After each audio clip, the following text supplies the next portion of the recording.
রাজ্যের বিভিন্ন প্রান্তে নতুন নির্মিত বা সংস্কার করা সড়ক অল্প সময়ের মধ্যে ক্ষতিগ্রস্ত হওয়ার ঘটনা জনমনে তৈরি হচ্ছে তীব্র ক্ষোভ। কোথাও পিচ ঢালাইয়ের দুদিনের মাথায় রাস্তার স্তর উঠে যাচ্ছে, কোথাও আবার কাজ অর্ধ সমাপ্ত রেখে সরে দাঁড়াচ্ছে ঠিকাদারি সংস্থা।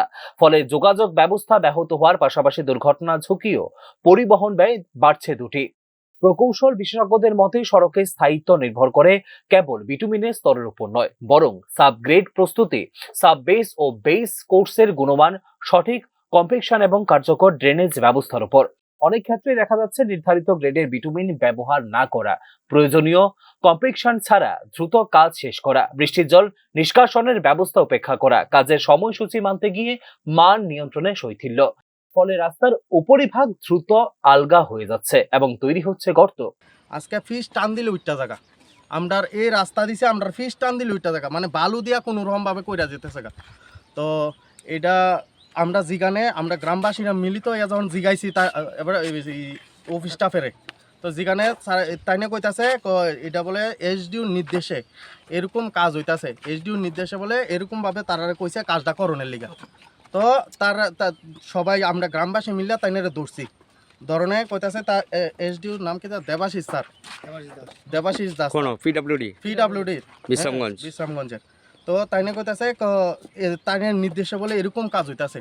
তো আমরা টান দিলে ফিজ উঠতে জায়গা, এটা কি ধরনের ফিজ করতেছে এটা বুঝতেছি না।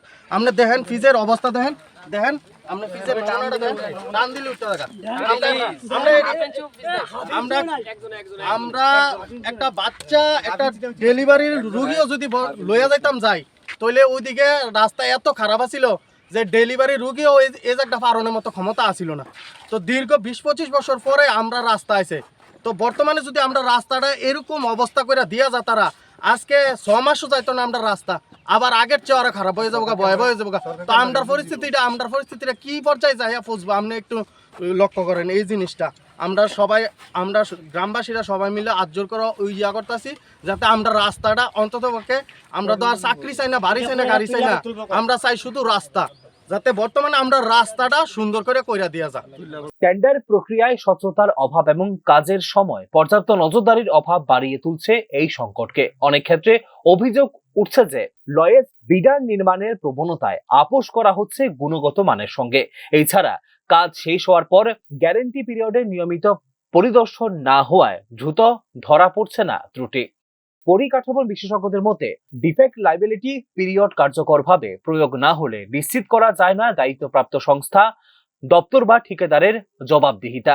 তৃতীয় পক্ষের গুণমান নিরীক্ষা অর্থাৎ থার্ড পার্টি অডিট বাধ্যতামূলক না হলে কাঠামোগত আকার নেয় এই সমস্যা।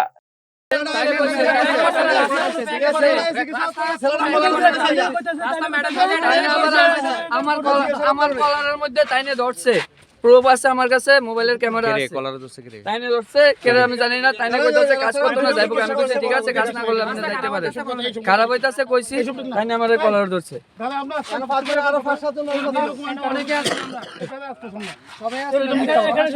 এখন আপনারা গ্রামবাসীরা সবাই কি চাইতাছেন? রাস্তা সুষ্ঠুভাবে হোক, ভালো রাস্তা হোক। আমরা রাস্তা ভালো দরকার, আমরা কিচ্ছু চাই না, রাস্তাটা হইতেই হোক। যে রিফিজটা করছে ফিজটা যাতে আবার উঠে এসে ভালো করে মেইনটেইন করে ঢালাই করে এসে আবার সুন্দর করে যাতে ফিজটা করে আমরা ওটুকু কইতাছি। সবটা ফিজ আমরা কারোর কাছে 10 টাকা লেগে গেছি না যে আমরা রাস্তাটা লাগে আমরা 10 টাকা দেব, আমরা যেমন মধ্যে এমন করে জান আমরা কোনো দাবি নেই, আমরা কোনো টাকার আমরা কোনো প্রশ্ন নাই, আমরা রাস্তাটা চাই।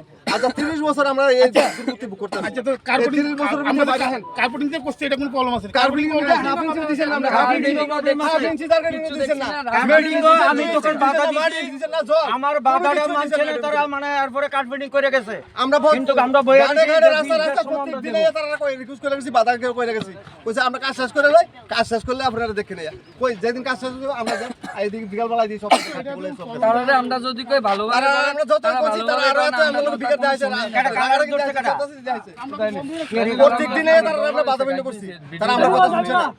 কুম্বালা একটু আমনে বাড়ি যাও না পরে তাহলে কইছে আমরা কাজ করতাম না জামুগা, আমি কইছি ঠিক আছে কাজ না করলে জানগা, মেম্বারের সাক্ষী আছে, মেম্বার সামনে দাঁড়ায়। নিম্নমানের সড়ক কেবল যাতায়াতের অসুবিধা সৃষ্টি করে না, এর সঙ্গে জড়িয়ে থাকে বিস্তৃত অর্থনৈতিক প্রভাব। পণ্য পরিবহনে বিলম্ব ও অতিরিক্ত জ্বালানি খরচ, যানবাহনের রক্ষণাবেক্ষণ ব্যয় বৃদ্ধি, দুর্ঘটনা ঝুঁকি ও চিকিৎসা ব্যয়ের পাশাপাশি প্রতিবন্ধকতা সৃষ্টি হয় গ্রামীণ অঞ্চলে কৃষি পণ্য বাজারজাতকরণে, ফলে ব্যাহত হয় সামগ্রিক উন্নয়নের প্রক্রিয়ায়। বিশেষজ্ঞদের মতে কেবল মেরামতি নয়, এই ক্ষেত্রে প্রয়োজনীয় নীতি পর্যায়ে কয়েকটি পদক্ষেপ: বাধ্যতামূলক তৃতীয় পক্ষের গুণমান নিরীক্ষা, ডিজিটাল মনিটরিং ও geo tag progress report, defect liability period কঠোরভাবে প্রয়োগ, নির্মাণ সামগ্রীর ল্যাব টেস্ট রিপোর্ট প্রকাশ্যে আনা, স্থানীয় জনগণের অংশগ্রহণে সামাজিক নিরীক্ষা এই ক্ষেত্রে গুরুত্বপূর্ণ। সড়ক অবকাঠামো যে কোনো রাজ্যের অর্থনৈতিক প্রবৃদ্ধির মেরুদণ্ড। সেই অবকাঠামো যদি নির্মাণের পরই ভেঙে পড়ে, তবে তা কেবল আর্থিক অপচয় নয়, শাসন ব্যবস্থার দক্ষতা ও জবাবদিহিতার ওপরও তোলে প্রশ্ন। Bureau report, news now.